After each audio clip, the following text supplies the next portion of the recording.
Ito po nakakagalit, no? Sabi po nung Leslie Bacobo, butot balat na daw si Digong. Mabuti pa siya, may balat pa. Yung mga pinatiklop niya, puro buto na lang. Kayong mga PI kayo, no? Imbis na maawa kayo sa ginawa sa dating Pangulo, hindi makatarungan. Yung ginawa niya po, iniligtas niya yung mga anak ninyo, yung mga pamangkin ninyo, yung mga jowa nyo para sa droga. Dapat nga pasalamat ang buong Pilipinas kay Tatay Digong eh. Tapos kung ganyan ninyo si Tatay Digong, nakakulong na, nakakaawa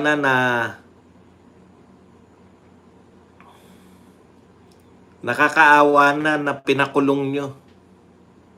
Mga hayop kayong lahat. Yan lang masabi namin. Sana matapos na yung panunungkulan ng bangag nyong amo.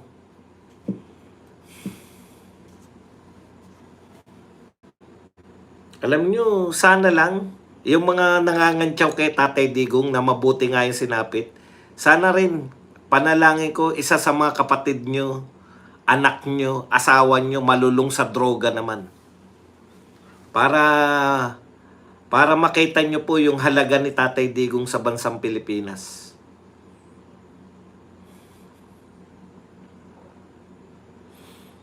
Okay. Ganun lang po tayo, mabilisan lang po. Ito po ang sinabi ni BBM. Ang pangit po. Alam niyo, ang pangit po talaga. Hindi bagay sa yung magsabi nito, BBM. PBBM, sabi niya, politics is over, now it's time to serve. Tanong ko lang, kaupo nyo pa lang ba? Kae-elect nyo pa lang ba? Bagay po yan yung 2022, dapat yan yung sinabi nyo, no? Pinapayuhan ninyo yung pinapayuhan ba ninyo yung bagong elect na mga opisyal, mga mayor, governor, na tapos ng politics? Tapos na pala yung politics eh. Bakit hanggang ngayon sinisiraan ng mga kakampi mo? Si Sara Duterte, bakit hanggang ngayon nakakulong na si Tatay Digong? Tuwing may mangyayari sa Pilipinas na hindi mo kayang lutasin, sinisisi nyo sa pamilyang Duterte. Bakit yung spokesperson mo, araw-araw, na binabanatan si Duterte? Bakit mo ituturo sa, alam mo, Mr. President, pinakamaganda po sa lahat, no? Kaya po natutuwa yung mga tao kay Tatay Digong. Yun po yun eh, practice what you preach. Gusto nyong sabihin sa mga mayor, tapos na yung politika, magtrabaho na tayo. Kayo po ba? Tapos na po ba politika sa inyo? Hanggang ngayon nga, nakakulong na yung pinakulong yung dating presidente. Pinupolitika nyo pa rin. Wala pong katapusan yung paninira. Kasabwat ng mga media, mainstream media. Kayong mga mainstream media kayo, ang dali lang naman po lutasin nung sinasabi ninyong nung sinasabi ninyong malawak na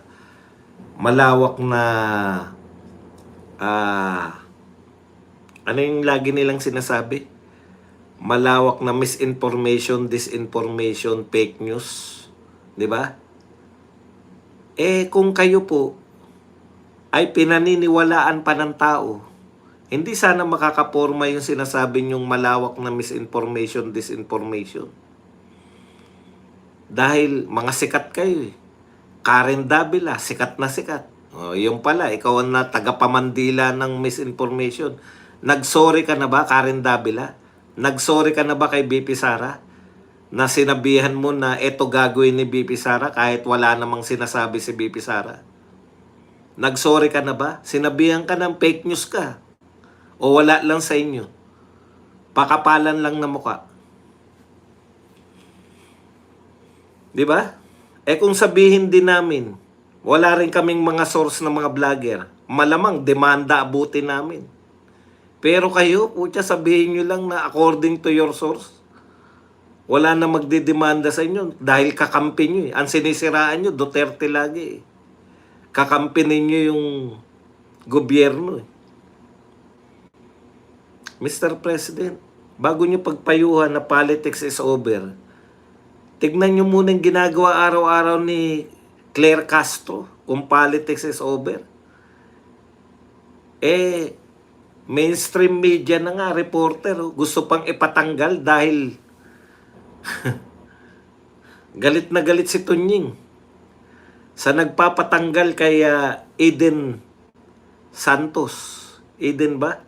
Santos ba si Eden? Hindi porkit hindi kayang sagutin ni Auntie Claire yung mga tanong, papatanggal nyo na.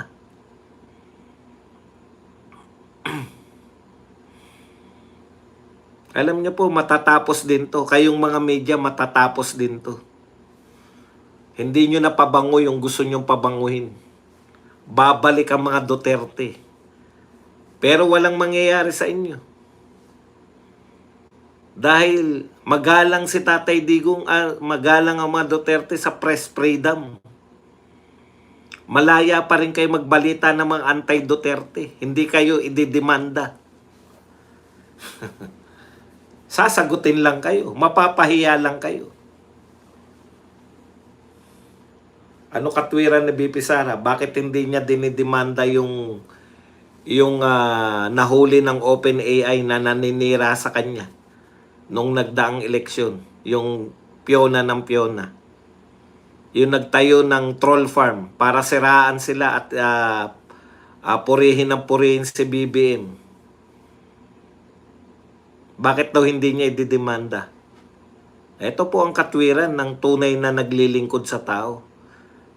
Napahiya na nga, ididemanda mo pa. Yun, Risa Hontiveros. Sa bagay, kabaliktaran kasi.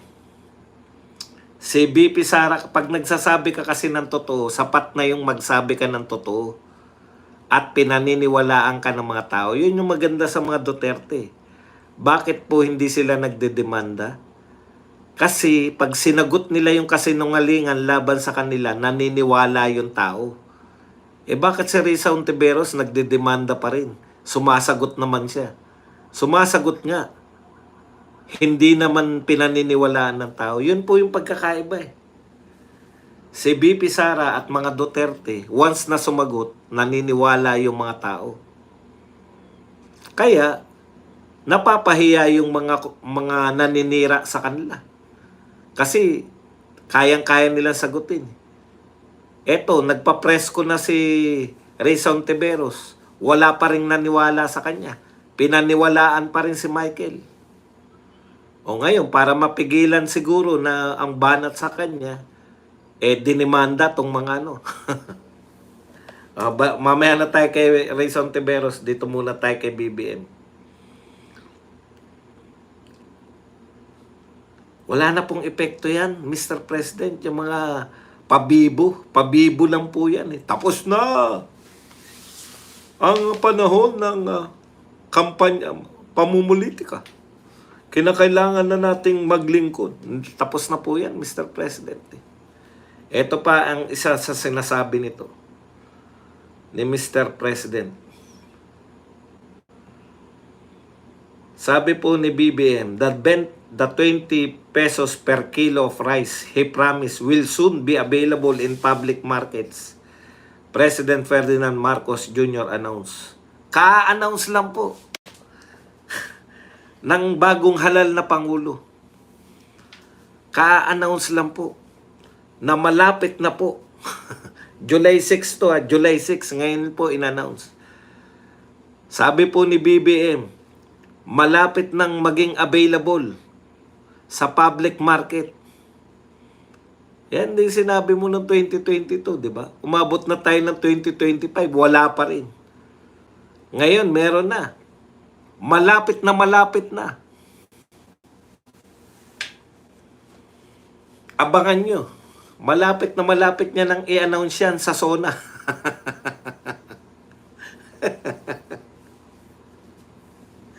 Sa SONA lang pala i-announce.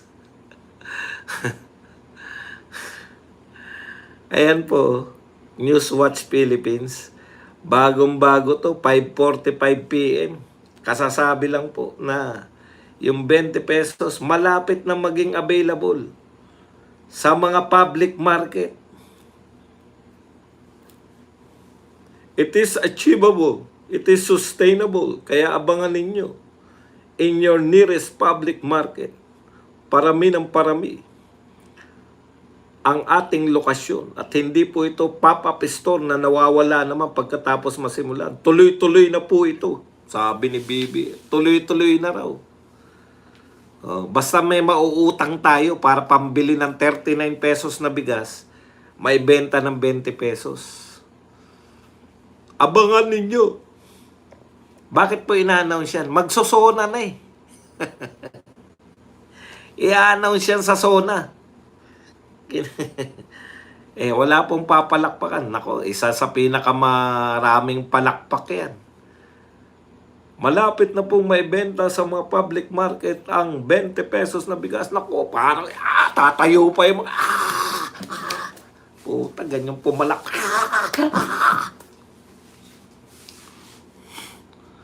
Titignan ko kung paano pumalakpak si Tabi.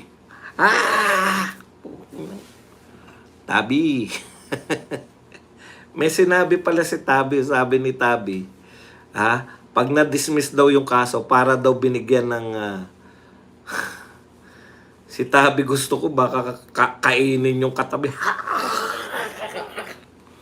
Sa tuwa eh. Ngayon lang po ako nakakita ng mga aktivista. Pinopromote nila yung sarili nila ng mga aktivista. Nakakampi ng Pangulo. Lahat na ng aktivistang kilala ko eh. Mula nung sinaunang panahon.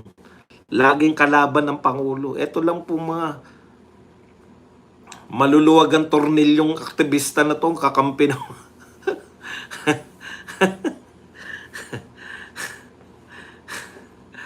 kayo lang ang tanging aktivist na kakampi ng Pangulo ng Pilipinas eh. Buhat po na na-create yan salitang aktivismo, aktivista. Putya, kalaban na ng mga presidente yan. Ngayon lang po tayo nagkaroon ng mga aktivista nakakampi ng presidente. Wala.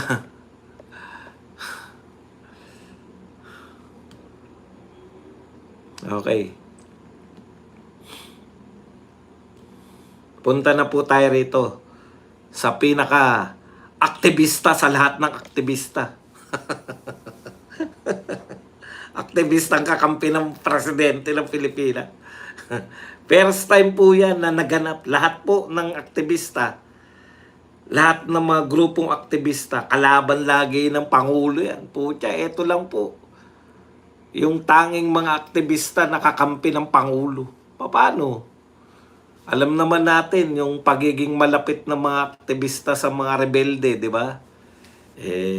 Kampi-kampi na sila. Ang kalaban nila yung matagal nang wala sa posisyon, nakakulong na, sinisiraan pa. Ganun po sila katakot.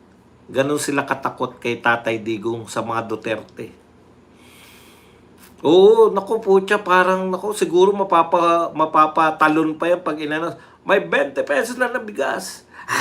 Sabi ni Tabi. Tapos si Seljok, lilipad na yan. Awatin niya yan si Seljok, no? Baka mahati katawan yan. Sa sobrang kasiyahan.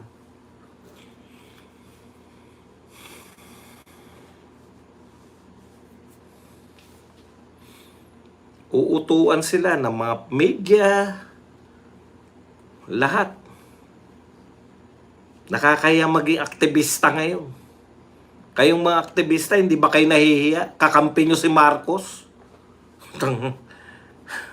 Hindi kayo nahihiya sa mga sinaunang aktivista? Naging kakampi nyo yung anak? Buti sana kung matino eh.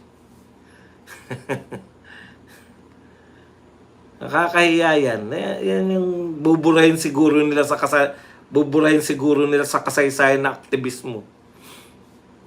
Itong parte na to ng buhay na kasama sila. Kakampi namin ng Pangulo ng Pilipinas. Inaaway namin yung walang kapangyarihan na pinakulong ng puta.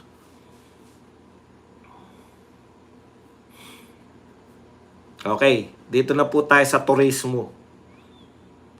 Ang balita po rito, sinabayan ko na ng research, nalagpasan na raw tayo ng Cambodia. Cambodia? Sa isip-isip ko, ano ba makikita sa Cambodia? Alam niyo po, ang advantage po sana ng Pilipinas, sa totoo lang, ano ba advantage ng Pilipinas? No?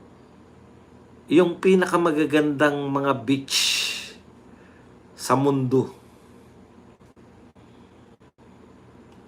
Multi-awarded ha. Hindi po to chamba, hindi po to tayo lang yung nag-announce. Kasi yan pong rice terraces, binola lang tayo ni Marcos. Paniwala kami no, talaga tong pamilya Marcos na to. 8 wonder of the world. Pucha, 8 wonder of the world raw yung rice terraces. Nung nalaman ko na, 7th wonder.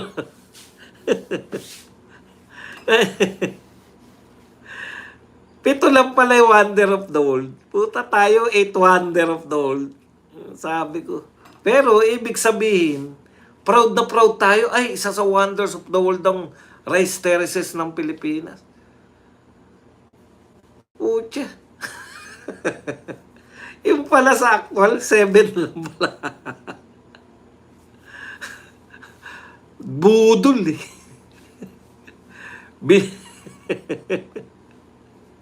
Binubudol tayo eh. Hindi nga po. Eto real talk po Napakaganda po ng ating mga beach. Marami na ako napunta na bansa. Wala po silang kasing ganda eh. Yung Hong Kong, hindi po kasing ganda ng mga Boracay. Wala talaga.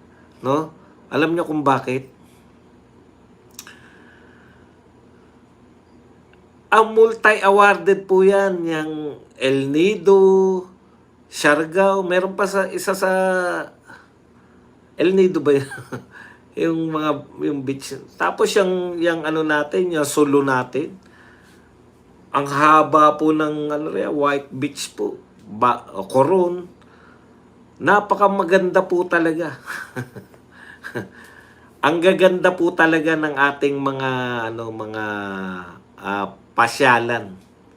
Bakit tayo tinatalo sa turismo? Yun nga eh. Ano kasi meron sila? Tignan nyo po na-overtake ng actually ang number 1 ngayon 2025. Ang lagi pong number 1 sa pagdating po sa turismo, etong Thailand. Kasi marami sila marami silang attraction, di ba? Yung Phuket, Thailand. Pucha, pangalan pa lang, talaga mabibighani ka na Saan ka pupunta? Sa Phuket tayo. Punta tayo ng Phuket, Thailand.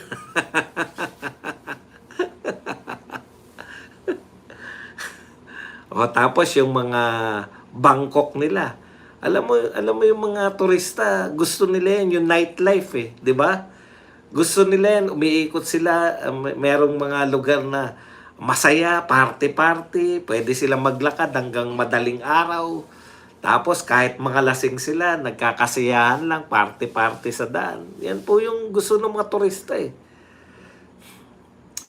yan po lagi number 1. Pero ngayon pong 2025, naungusan na po sila ng Malaysia. Yan. Alam niyo po kung bakit po Malaysia? Anong ginawa ng Malaysia? Bakit sila naungusan? Tayo kasi, tignan niyo po, ano po yung lagi nating ginagawa sa tourism? Saan natin dinadala yung budget natin sa tourism? 'Di ba ang pinagmamalaki ng tourism natin?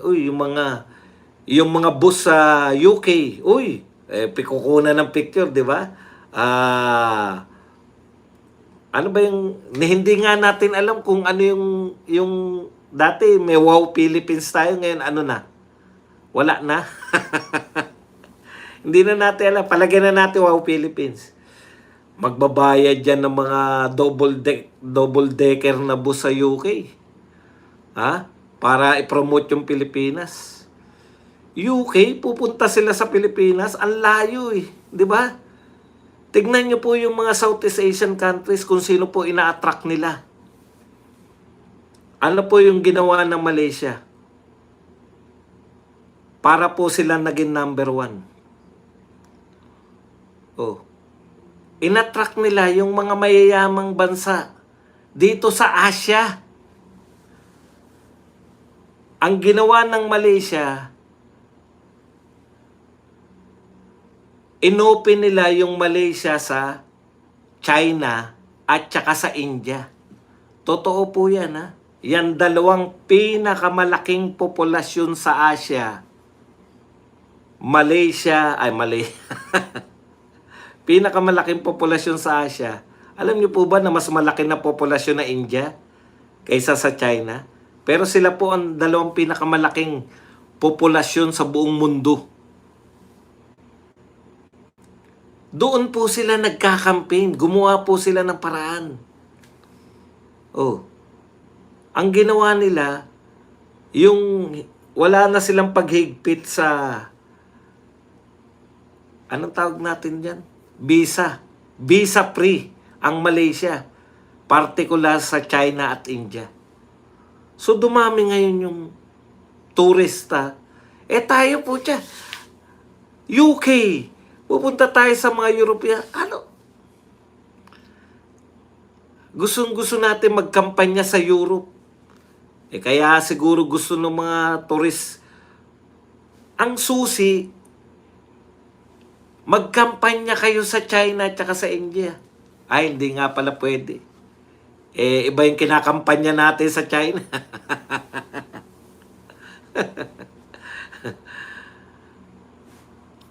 Sa Vietnam po, pinakamaraming turista. Sabi na sa inyo, yung kasama namin ng mga turista, mga Indiano.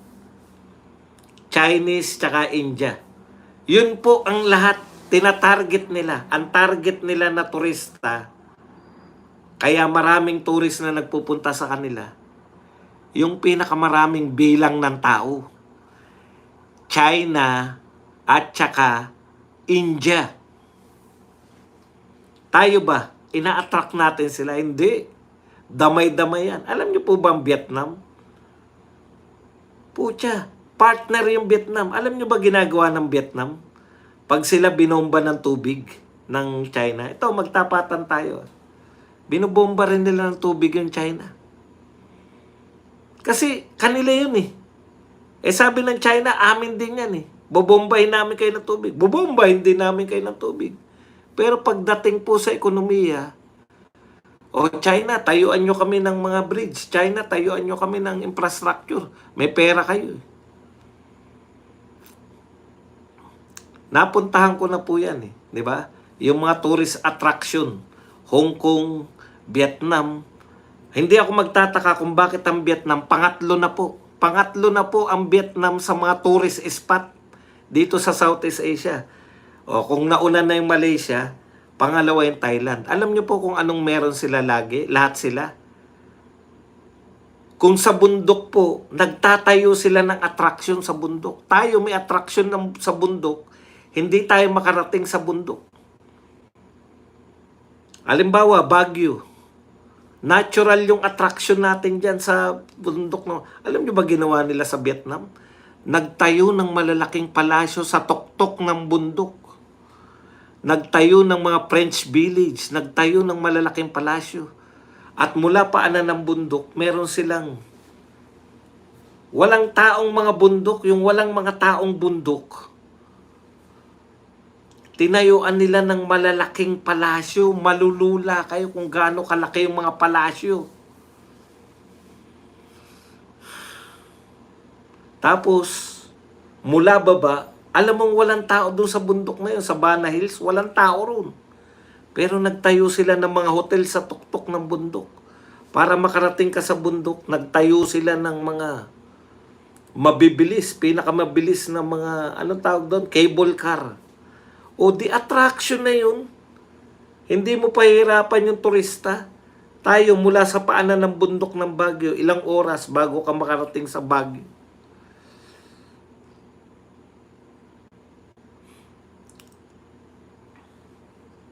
Pangatlo yung Vietnam. Siyempre yung Thailand powerhouse na yan eh.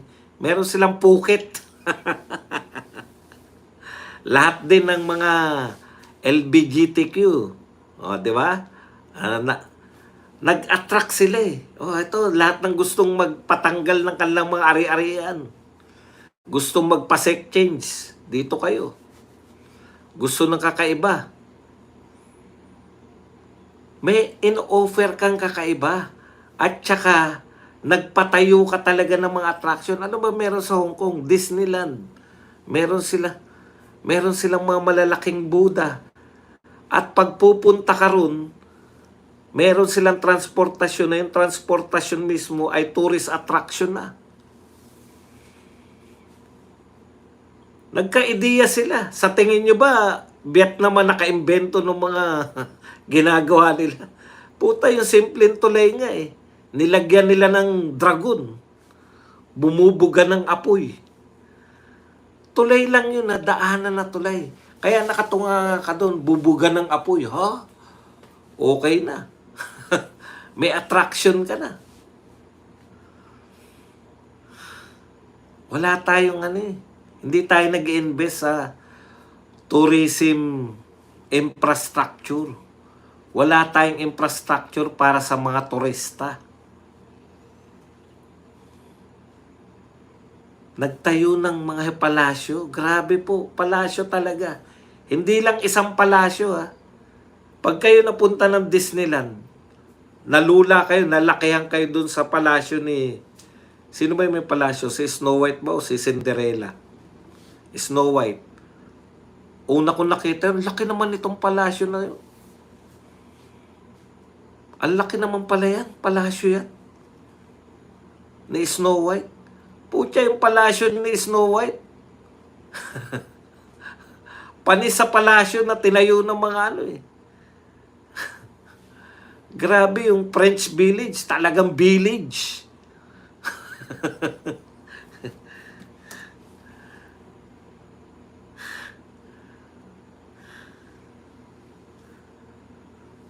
Sa Vietnam, yung luma nilang mga building, parang yung sa Maynila, wala tayong na-preserve eh. Lahat binuwag natin eh. Intramuros lang yung na-preserve natin kahit papaano. Pero the rest, wala tayong na-preserve. Sa kanila, yung buong kung ano itsura nun. Infrastructure po ang pinaka-importante.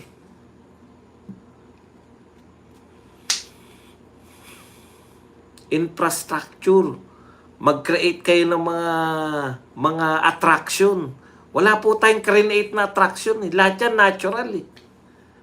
Boracay po. Isla na yan eh. Buti nga, naisipan pa ni Tatay Digong na linisin yan eh. Hindi po natin ina-attract yung malalaking populasyon. Nag-aaksaya tayo. Ilan lang ba tao sa UK? Sa tingin nyo ba maraming tao sa UK? Yung ginastos nyo riyan, halimbawa po, yung ginastos nyo sa UK na makipagkasundo lang kayo sa China. Kaya nung panahon ni Tatay Digong, maraming in-check dito na turista. Eh pucha, tingin nyo sa mga in-check, kaaway. Ang trend sa tourism,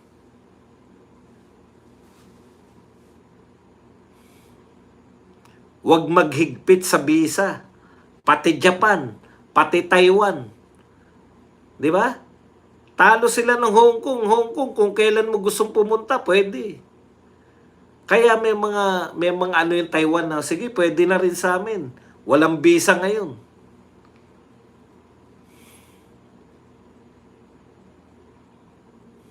Hindi ko maintindihan kung anong meron tayong tourism, kung paano tayo nakakapag-attract eh. Kahit na po anong paskil nyo dyan, napunta kayo sa Pilipinas, mababalitaan naman ng nangyayari sa Pilipinas. Wala din, di ba? O, tignan nyo po ha. Kasi nakalagay dito eh. Anong mga meron eh.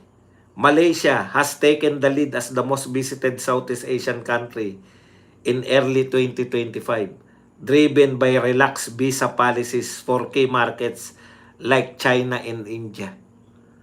China and India, nag-relax sila sa visa. Tayo, naghigpit tayo sa visa lalo na sa China Wala na pong Chinese tourist, di ba? Dati bus-bus Pumupunta rito kahit po sa Luneta lang. Pucha, natutuwa ako pag nasa Luneta ako Ano kaya nakikita ng incheck dito sa Luneta? Di ba? Kasi pangkaraniwan lang sa atin Pero sila, dagsa wala na tayong ganun ngayon. Port Santiago.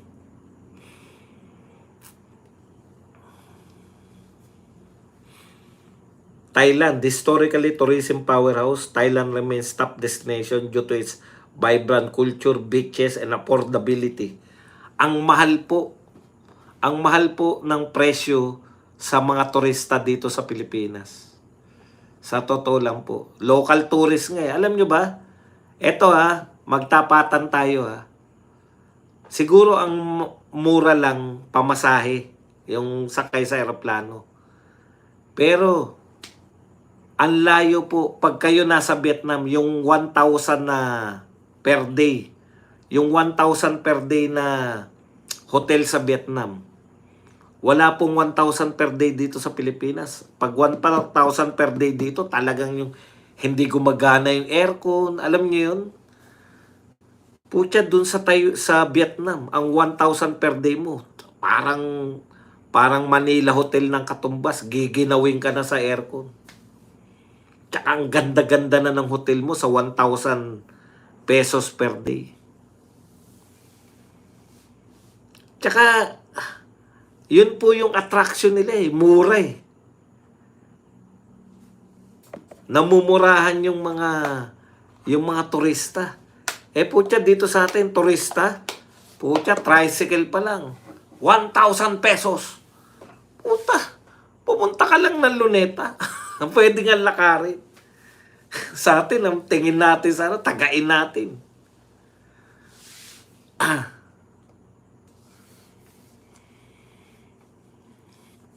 Ang mahal po talaga dito sa Maynila. Sa Maynila ng mga hotel. Pangkaraniwang hotel Yung hotel ko lagi, 3,000. Yung tatawid ka lang, Dolomite na.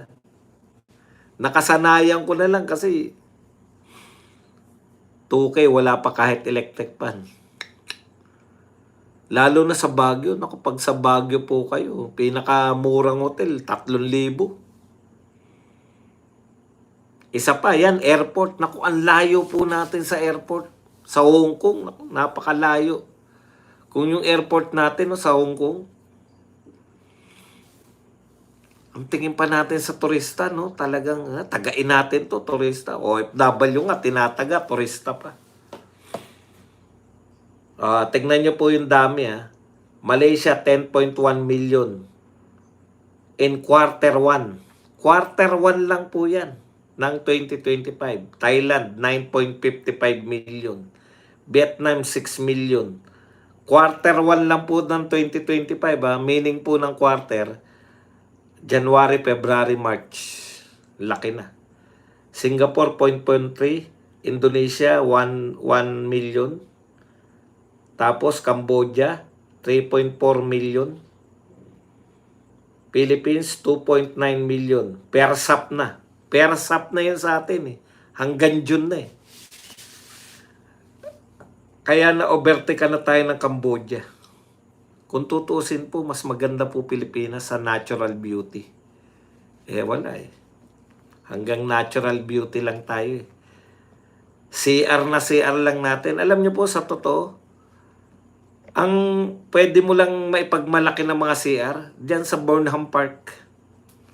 Pero the rest po ng sa Luneta, pucha, iihi pala yung mga turista dyan.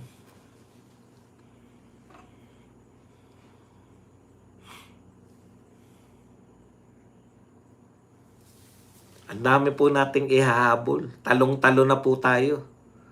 Talong-talo na po tayo ng Vietnam sa infrastructure. Grabe po.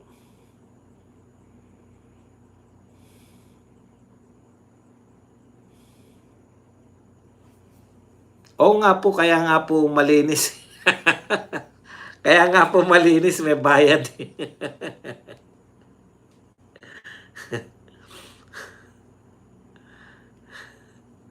Yan lang po ang ating topic. Pwede na po tayo. Alam nyo, sayang po yung market ng China. Dati na tayong market ng China sa tourism. Dati na nagpapapunta. Kaya,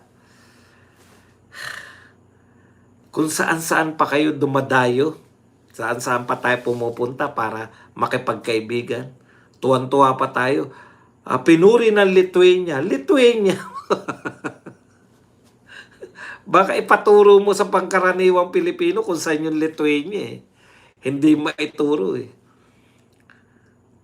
Ang dami natin pinagmamalaki na pinuri tayo ng Lithuania, tuwan-tuwa sa atin yung kung saan mang bansa na never heard natin. Manligaw po tayo sa mga China, sa India, kaibiganin po natin, gawin nating turista. Galante pala yung mga Indiano, yung mga mayayaman na Indiano, yung mga turista. Pucha, grabe gumastos.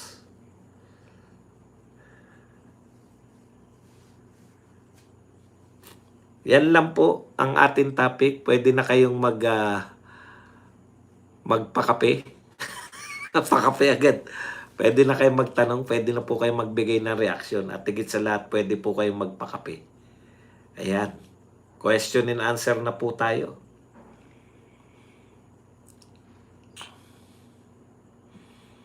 Alam nyo po, sa ganda po ng Pilipinas sana, powerhouse na sana tayo. No? Sana may makaisip mula La Union, magkaroon ba ng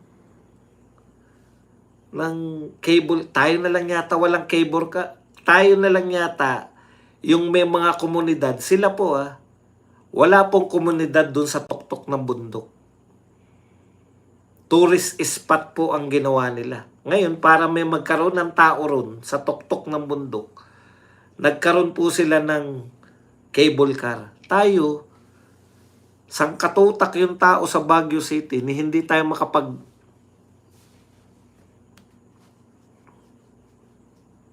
tayo ng cable car doon. Wala tayong pakialam sa turista natin eh. Ang isip natin, pucha, kami nga nagdudusa dito araw-araw ng traffic, magdusa din kayo. Puta, kung ang turista mauubos lang sa traffic sa EDSA yung kanilang biyahe. Imagine niyo yun. Uubusin nyo lang yung oras namin sa traffic sa EDSA. Ay, hindi pa pala. Si Risa pa nga pala. Nawala na tuloy ako sa hulog. Maganda pa naman to sinabi ni Risa. Magbubura na lang ako. Wag muna. Meron pa tayo kay Risa. Mamaya na yung question and answer. Nakakalimutan ko yung topic ko eh. Magbubura na lang ako ng mga topic na walang kwenta. Ito po si Risa Ontiveros. Sabi ni Risa, Pink, yellow, must consolidate for 2028. Talagang ang focus ni Risa ngayon, 2028 na no? Ganda naman ang sinabi ni Risa Ontiveros dito. Kinakailangan daw pong magkaisa ang pink at yellow. Una, Risa Ontiveros, no?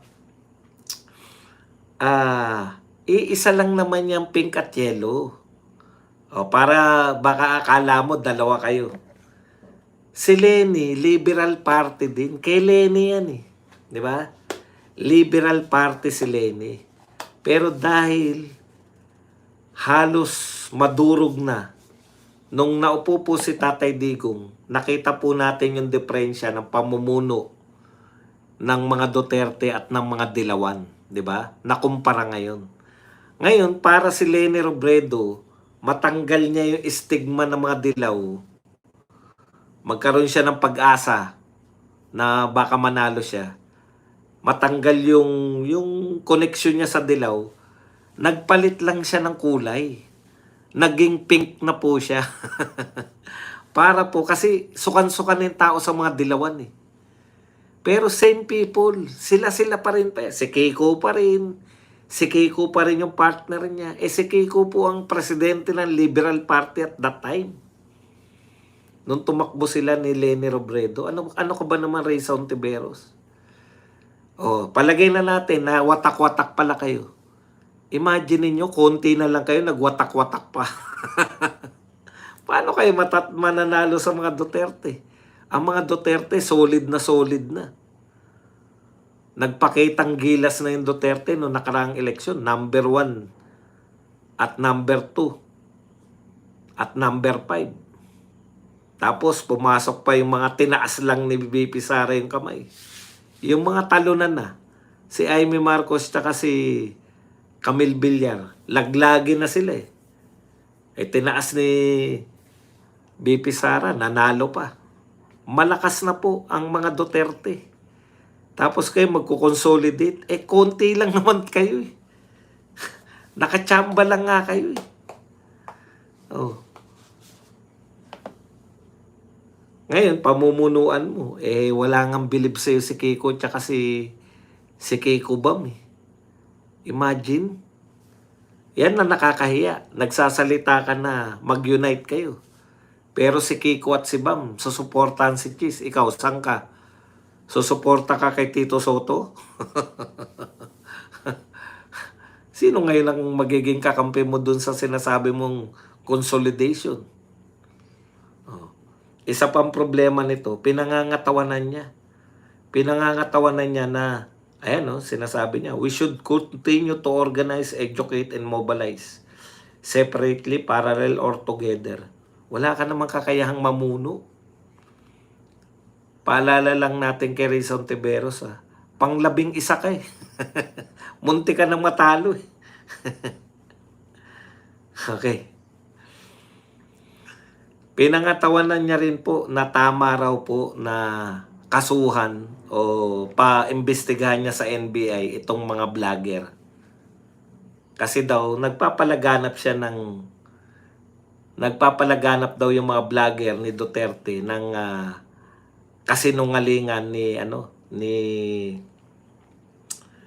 anong tawag dito? Neto ni Michael.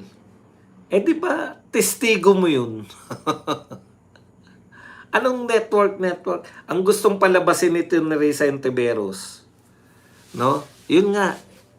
Yan yung dala-dala ng Rappler, dala-dala ng media, na may network yung Duterte ng kasinungalingan. Alam mo yung sinasabi mong network ng kasinungalingan, no, Risa Ontiveros, yan yung organic na mga supporter ni Tatay Digong.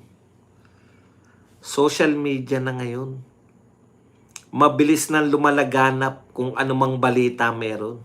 Nabalitaan ng isang Duterte supporter na alam mo naman, lihim pa ba na galit sa iyo mga Duterte supporter? Malamang hindi. Ano ba network ang mga pinagsabi nyo? Yung sinasabi nyo network, totoo yan. Pero mga totoong tao yan, hindi yan network ng mga... Kaya ang bilis ng paglaganap kasi yan yung organic na mga Duterte supporter. Sa sobrang dami nga ng mga Duterte supporter, nag-aaway-away nga yung mga vlogger eh. Ganun kami ka-organic. Nagkakaisa kami sa pagsuporta kay Tatay Digong. Pero yung iba, tinotoyo, gusto nila mag-away-away. Masyado kayong takot na takot dito sa mga network. Simple lang naman yan. Lumantad yung Michael. Kahit sinong Duterte supporter, makakita ng video na yan, ay, ko to, isi-share ko to. Ito yung testigo ni labang kay Kibuloy. Share ko to. Ano bang network yung pinagsasabi mo? Hindi network yan. Totoong mga tao yan nagsishare.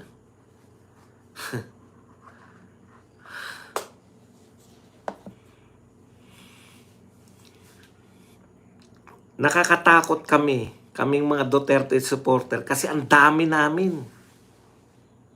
Di mo ba alam yun? Ang daming grupo ng Duterte. May Maisog, may Banateros, may Berador, may Kulto ni Digong, may mga makaharlika, may mga makaroke, may mga BP Sara, may mga Bisaya lang. Hindi. At wala pong organisasyon na national yan. Marcos alis dyan movement. Meron pang iba-iba yan.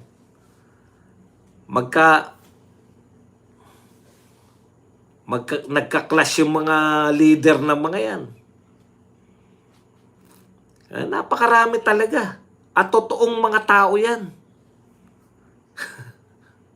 Iba-ibang grupo, totoong mga tao lahat. Pinapaniwala nyo yung mga tao, yung mga sarili nyo na walang mga Duterte talaga eh. Kita nyo nga kami, pag bigla nag-rally, putya.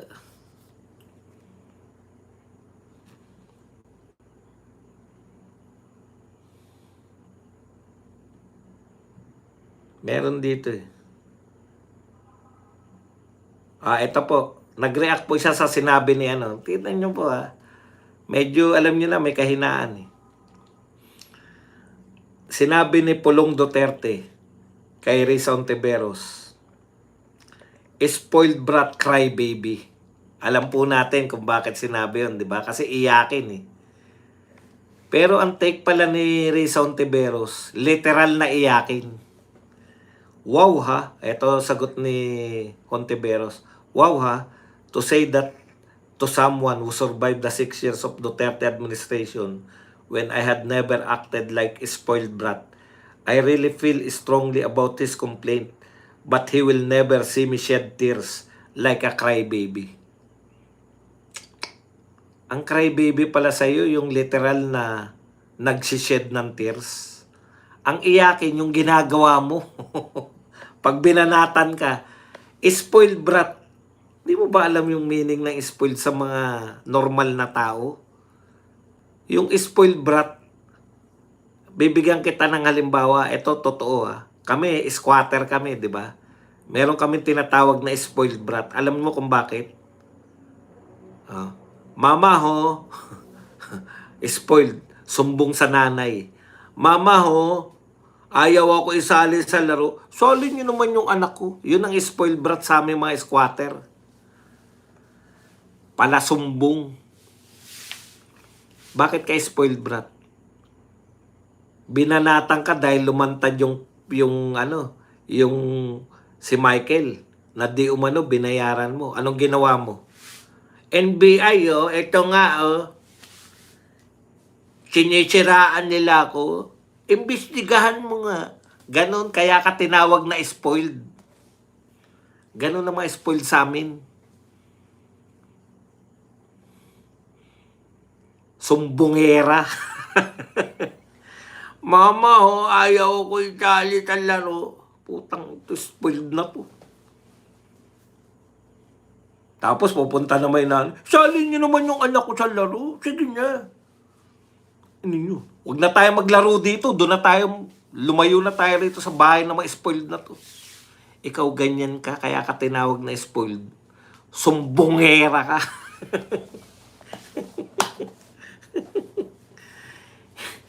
NBI imbestigahan mo nga sila. Kasi inaapi ako eh. Cry baby, hindi ibig sabihin umiiyak ka. Iyakin ka. Hindi literal yun. Iyakin ka. Kaya ka tinawag na iyakin kasi sumbongera ka. Kala mo mananalo ka? Puta, anong klaseng presidente yan? Halimbawa, nanalo kang presidente. Lahat po ng presidente may bumanat. Wala pong presidente na hindi binanatan. Si Duterte, mamamatay tao. Si Duterte. Ang daming binabanat kay Duterte, di ba? Manyak, si Duterte, ganun. Wala lang, tatawanan lang ni Digong. Ikaw, pag naging presidente ka, sinabihan kang lukarit. NBI, ano nyo nga yan? Sinabihan akong lukarit. Puta, wala na tayong katapusan. Panay mga kaso na. Kaya hindi ka mananalo. Alam mo kung bakit hindi ka mananalo? Hindi dahil sa spoiled ka, hindi ka... Kaya ka hindi mananalo, Risa Ontiveros, hindi dahil sa ikaw ay spoiled, sumbongera at iyakin. Alam mo kung bakit hindi ka mananalo? 3% ka lang. 3%. 3% ka lang, feeling mo pa sinisiraan ka. Bakit ka namin sisiraan? 3% ka lang. Mag-aaksaya pa kami ng panahon sa'yo para siraan ka. 3% ka lang. Baka pag tumakbo si Models of Manila ng presidente, talunin ka pa eh. Dahil 4 na beses mag-i-speech ng opening. Dahil 4 na beses nag-o-opening speech si Models of Manila. Tatalunin ka pa.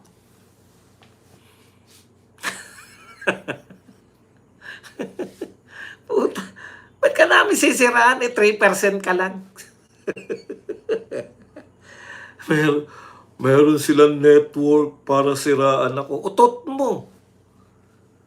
Kaya ka tinawag na spoiled. Dahil sumbongera ka. Bakit tinawag na iyakin? Kaya ka tinawag na iyakin kasi sumbongero ka.